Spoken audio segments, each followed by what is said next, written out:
Hey, good morning, everybody. It's Mopar Mike from Nielsen Dodge Chrysler Jeep Ram. I'm going to try this again. I just wanted to give an update on the fundraiser we're doing for Jonah's Ark Animal Rescue. So far, we've raised, I believe it is $952. I was really hoping that we would get to that $1,000 mark by the end of the weekend. It did not happen, but I am confident that at least with what I'll be donating this coming Friday, as long as my paycheck is strong enough for it, that 5% of that will be the $48 we need to get to $1,000 in total donations. For those of you that aren't aware what Jonah's Ark Animal Rescue is, obviously it's an animal rescue. They focus on dog rescues, but they use these dogs as emotional support dogs, as service dogs. They use the service dogs for all aspects of, there's a wide variety of service dogs out there. There's service dogs for, military personnel, police that, have PTSD. There's service dogs out there for individuals with medical conditions, and so on and so forth. For Autism Awareness Month, I have pledged to donate 5% of my total income for the entire month to Jonah's Ark Animal Rescue, specifically to provide a service dog to a individual living with autism. I wanted to do more than just donate towards an organization that just does awareness. Awareness is very important, but to me, there's a lot of great organizations out there that get plenty of support for that. You have Autism Speaks, and you got many others out there that do a great job with that. I wanted to go a step further, though. I wanted to really wanted to donate money towards an organization that's actually going to make an actual difference in someone's life directly. Jonah's Ark Animal Rescue has confirmed that we're going to be donating 100% every single dollar that we are donating towards this cause is going directly to a family that has 2 children. Jen just came online here, and I'm flipping everything around accidentally, so I'm going to bring her on camera. So, Jonah's Ark Animal Rescue has confirmed that 100% of all of our donations will be going to a family that actually has 2 children living with autism. Hey, how's it going, Jen? Hi, how are you? Doing good. Okay, so everybody, this is Jen Sullivan. She is the mom of the 2 children, right? 2 children you have with autism? I do, yep. Oh, can you see Okay. me? Darn. And from what Kelly from Jonah's Ark Animal Rescue was telling me is that you already received the dog, and it's for your older son, correct? Yes, my oldest, my 14-year-old. Okay, so Kelly was basically saying that your son has had quite a few difficulties where this dog has already, without even getting the actual service dog training, has already made a big impact in his life. So now that you're here and you're part of our broadcast now, I'd like for you, if you can, just to tell everybody a little bit more about you, about your children. If you could tell everybody about the dog, and what this training to actually make this dog into a service dog is going to be able to provide for your family. Sure. So my son, he is, well, at the time was 13. He was diagnosed when he was 3. He's come a very long way. His autism, he's more like a 30-year-old in a 13-year-old's body. He's very smart. He's got a very adult humor. He's got a dry, sarcastic humor. He comes from me. He's my child. He's an old soul. He listens to 80s rock music, and he can sing you the lyrics. Ask him who Lady Gaga is, and he's like, that lady, I don't know. He's but because he is maybe not so typical 13-year-old and into the 13-year-old stuff, he stands out, and not in a way you want to when you're 13 in middle school, where large crowds are a little bit rough to manage. It's too much input, too much information, too many people moving. He went from a smallish district where he knew the kids and the kids knew who he was, and so everybody got along, to a really big district still in town, but it's a regional school, so it brings kids from all around, and he couldn't handle it. He just doesn't, he doesn't understand things, and so he would start to flap, or he had tics, and he would do well. He would hold it together till he got home, and then he'd have kind of a meltdown and fall apart a little bit because, you're safe at home. But then the edges started to fray, and he started to really have a hard time. We got through the end last year, and everybody, all the school kept telling me, don't worry, it gets better. There's a huge growing spurt in this summer. They turn into different kids by 8th grade. It's going to be better. Don't worry. And I kept saying, I don't know. This seems different. No, Mrs. Sullivan, you've got this. He can handle it. And then, this is the hard part. He got to 8th grade, and things got harder and harder. And kids started giving him a hard time about the way he looks, or the way he talks, and the way he walks, and the clothes he wears, and the music he listens to, and just the things he knows. He could have a better conversation with the teachers and adults than he can with the teens that are in his class. And so he stood out. And so they picked on him and picked on him and picked on him. And because of his autism, he doesn't always notice. He doesn't know who everybody is. So a 13-year-old, he doesn't know who that kid, I don't know. It's that kid with the blonde hair that sits down the end of the classroom. I don't know what his name is. Him and his friends, they give me a hard time. They called me Wreck-It Ralph, and they call me names, and it hurts my feelings, and I don't understand why everybody has to be mean to me. And one day, he wouldn't go to school, and we got through it. I got him to school. The next day, same thing, only this time it was bad. He was screaming, he's yelling, we're in a full-on meltdown. He's pulling his hair out, he's scratching down his face, he's punching himself in the face, he's sobbing. Like, he had a total breakdown, and he said how he'd rather be dead than ever have to go back to school again, and that he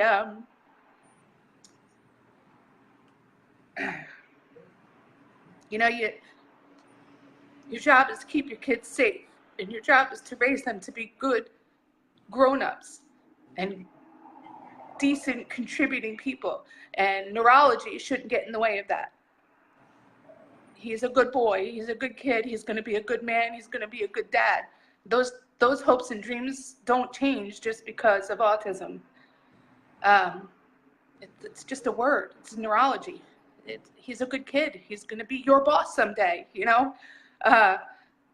So that was hard. And I took him, thankfully, I have an amazing employer who loves my children as much as I do. She would do just as much and has done as much for them. She's amazing.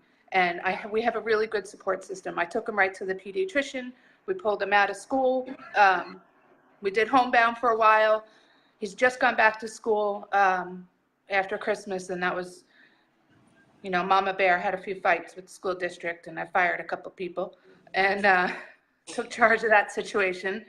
Good for you. But in the midst of all this, we got this really awesome dog. And I said to my son, who was saying terrible things, Harper really needs you. She needs you. If you're not home, you're not here, who's going to help Harper? You guys are a team. They have a good connection. She seeks him out. He seeks her out. I mean, he's a big boy at over 100 pounds and laying on top of my Harper dog, and they just love each other. Where he goes, she follows. She watches everything. He watches her. They're a team, and it would be really awesome if this works and they can be together and she can help him through things, because she was his anchor in a lot of this. She gave him a confidence. Oh, that's my job. It gave him a purpose in a time when he felt purposeless and without worth. So it's going to be awesome. I'm really excited for the opportunity. I can't thank you guys enough for giving me the chance. He's a special kid. He's gonna go. He's going far. He's going far. He's a good boy. My little That's guy, awesome. he's a different kid, but Declan, he's gonna go places. This kid is he's a good boy. We're very happy to help. Thank Can you you. tell us a little bit more about, in terms of the training that the dog is going to be undergoing? Because Callie was telling me that you have the dog, but the dog isn't actually trained yet. Right. Didn't undergo service dog training. So Right. obviously, I mean, I've been going through it myself for my daughter. We're going to probably be going in a different direction with my daughter. She has autism also, Oh, okay. where she's going to be getting more of, I think, what is going to be more of an emotional support dog, because she's actually pretty good with the tasks. So to those of you guys out there that aren't really aware of what the difference between all the dogs are, you get a lot of there's no national like regulations or anything like that as to what constitutes an actual service dog. It's all based upon the agency that's actually doing the training. That they're the ones certifying that the dog is trained appropriately. So there's no set standards, either statewide, nationwide, anything like that. It doesn't change the cost aspect. In fact, it kind of hurts the cost aspect, because there's no standards or anything like that. The health industry, the insurance companies, they really don't recognize this as a legit medical necessity, although there's countless studies out there that prove it is.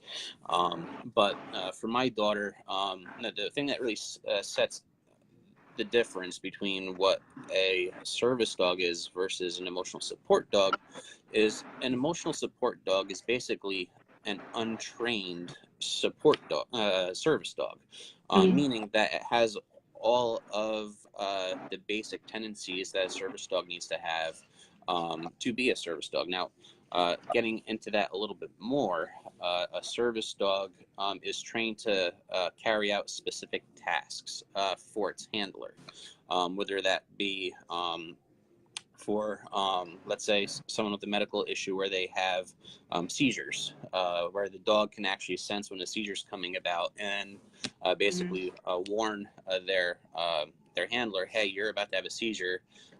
Prepare yourself, get yourself ready, get on the floor, whatever it may be. To people, that are living with autism that might be about to have a sensory overload situation, where the dog needs to intervene.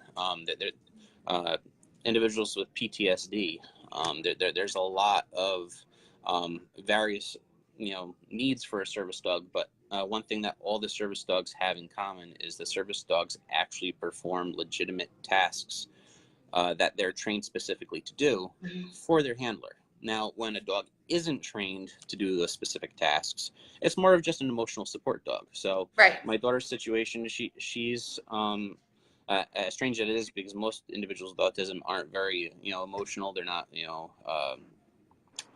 they don't really interact emotionally with people very well. My daughter's a big hugger, and it's very strange for an individual with autism to show that emotion. We honestly we embrace it, but it's one of those things where for her, when she's getting stressed out or whatnot, she wants that positive pressure. So it's not just a hug, it's a tight hug. So we're looking for an emotional support dog for her that will be able to handle spontaneously being hugged out of nowhere and being hugged very tightly and not going to react or anything like that. That's her big thing, is we need a dog that's not going to react to that. But just this is about you, Jen, and your children here. But just giving all of our viewers that are watching an idea of what the differences is, because this isn't something that's really. I guess this can be a kind of our awareness aspect of what we're doing here for Autism Awareness Month. But the differences between what an actual service dog is versus. So, what for your son? What task will this dog be performing? So Declan has no idea what his triggers are. Even at 14, which is it's tough. I can't be with him every second to intervene. So Harper will be me. She will intervene for him. She will, when she catches him starting to panic over a tight hallway, or his breathing changes, or he starts with a tic, Harper will be able to stop it, help him, for lack of a better word, to kind of ground him in a panic, to give him a sense of belonging, like, you're okay, it's okay, I got you back, you know, everything's going to work out. She will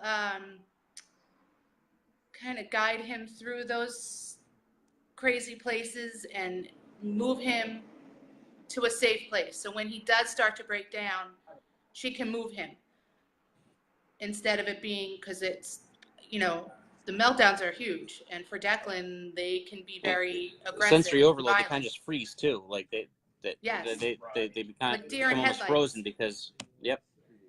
Yes, exactly.